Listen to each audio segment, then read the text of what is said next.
Now we are going to investigate effects of refraction to polarization state of microwave. First, we set up the equipment to demonstrate refraction of microwave with both transmitter and receiver vertically oriented.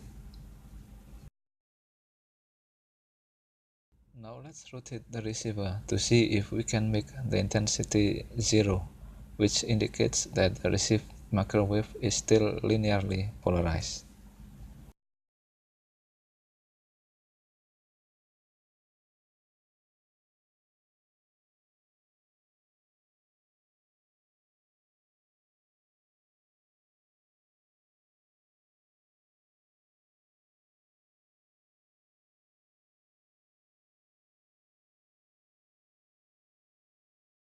Now the transmitter is horizontally oriented.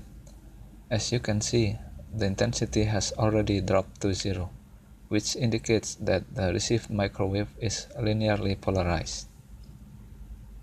Let's rotate the receiver to match the orientation of the transmitter to make sure that the microwave can still pass through the prism.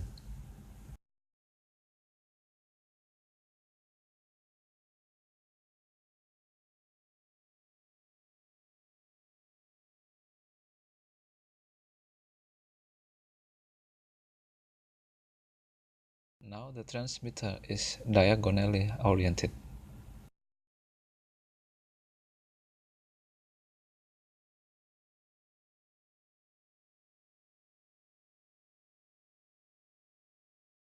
When the receiver is rotated to match the polarization state of the transmitter, we can get maximum intensity.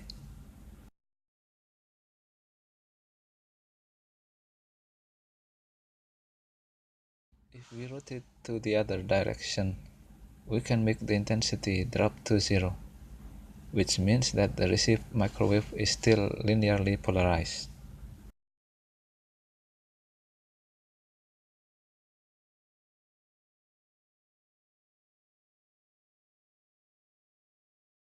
Let's move the receiver to measure internally reflected microwave beam. When the receiver's orientation is not changed, we still get zero intensity reading, which means that the received microwave is still linearly polarized. When the receiver is rotated 90 degrees to match with the transmitter, we get maximum intensity reading.